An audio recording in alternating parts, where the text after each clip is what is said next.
গ্রামের নাম শান্তিপুর। নামটা উচ্চারণ করলেই মনে হয় এখানে বুঝি বাতাসও ধীরে বয়, রাতও কাউকে ভয় দেখায় না। কিন্তু নাম আর বাস্তবের মাঝখানে যে কত গভীর খাদ থাকতে পারে তা আমি শান্তিপুরে না এলে কোনোদিন বুঝতাম না। এই গ্রামটা যেন নিজের নামকে প্রতিদিন অপমান করে বেঁচে আছে। ধানি ক্ষেতের মাঝখানে দাঁড়িয়ে থাকে একটি কাকতাড়ুয়া, একা, নির্লিপ্ত, যেন কোনো প্রাচীন অপরাধের নীরব সাক্ষী। আপনি শুনছেন গল্পের ভুবন অডিও গল্প। আমি শুধু একজন পথিক যে অন্ধকারের ভেতর দিয়ে হেঁটে এসে আপনাকে এই কথাগুলো শোনাচ্ছে। শান্তিপুরে সন্ধে নামার একটা আলাদা রীতি আছে। সূর্য ডোবার আগেই মানুষ ঘরে ঢুকে পড়ে, দরজা বন্ধ হয়, জানালায় পর্দা টানা হয়, যেন কেউ বাইরে থেকে ভেতরে তাকিয়ে ফেলতে পারে এই ভয়ে। আমি জিজ্ঞেস করেছিলাম, এত তাড়া কেন? কেউ উত্তর দেয়নি। শুধু সবার দৃষ্টি একসাথে চলে গিয়েছিল ধানি মাঠের দিকে, আর সেই কাকতাড়ুয়ার দিকে। খড় আর বাঁশে গড়া হলেও তার ভঙ্গিতে একটা অবর্ণনীয় ক্লান্তি আছে। মাথাটা সামান্য নুয়ে থাকে, যেন বহুদিন ধরে দাঁড়িয়ে দাঁড়িয়ে সে কিছু অপেক্ষা করছে। গ্রামের বুড়োরা নিচু গলায় বলে, ওটা পাহারা দেয়, কিন্তু ফসলের নয়, স্মৃতির।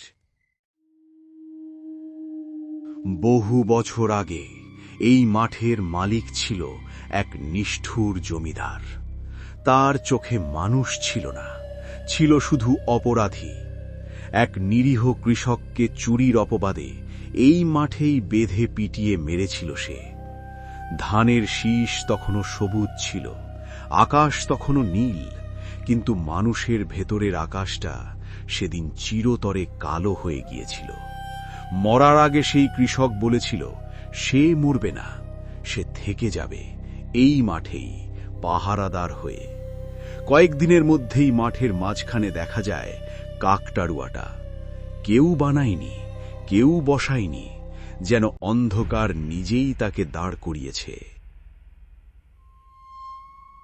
সেদিন রাতে আমার ঘুম আসছিল না। জানালার ফাঁক দিয়ে মাঠটা দেখা যাচ্ছিল, চাঁদের আলোয় ধানের শীষগুলো তুলছিল, কিন্তু বাতাসে কোনো স্বস্তি ছিল না। হঠাৎ মনে হলো কাকতাড়ুয়ার ছায়াটা একটু সরে গেল। আমি নিজেকে বোঝাতে চেয়েছিলাম চোখের ভুল, কিন্তু ভয় যুক্তি মানে না। অজান্তেই আমি ঘর থেকে বেরিয়ে পড়েছিলাম। পায়ের নিচে মাটিটা ঠান্ডা, ধানের পাতাগুলো গায়ে লেগে কেমন যেন সজীব শীতলতা ছড়িয়ে দিচ্ছিল। মনে হচ্ছিল কেউ আমাকে দেখছে। কাকতাড়ুয়ার সামনে দাঁড়িয়ে আমার শ্বাস আটকে গিয়েছিল। ওর মুখটা খড়ের ছিল না, খড়ের নিচে লুকিয়েছিল কুঁচকে যাওয়া মানুষের চামড়া।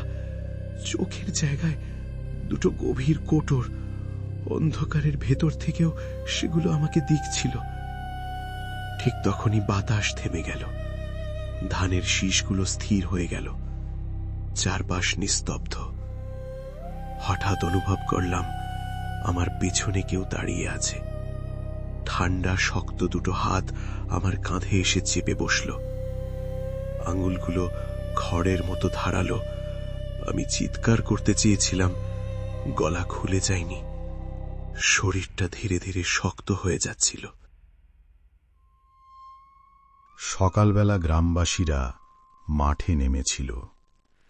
কেউ কিছু বলেনি, শুধু সবাই দেখেছিল ধানি ক্ষেতের মাঝখানে এখন দুটো কাকতাড়ুয়া দাঁড়িয়ে আছে, একটি পুরনো আর একটি নতুন, মানুষের মতো দেখতে। গল্পটা এখানে থেমে গেলেও শান্তিপুরে রাত এখনো নামে, কাকতাড়ুয়াগুলো এখনো দাঁড়িয়ে থাকে। হয়তো তারা অপেক্ষা করে। এই গল্পটা যদি আপনার বুকের ভেতর অদ্ভুত ভার ফেলে যায়, অনুভূতিটা জানাবেন, গল্পগুলো ছড়িয়ে দেবেন, পাশে থাকবেন। আমি বিদায় নিচ্ছি। ভালো থাকবেন, আর মনে রাখবেন, অন্ধকার সব সময় দূরে থাকে না, শুভরাত্রি।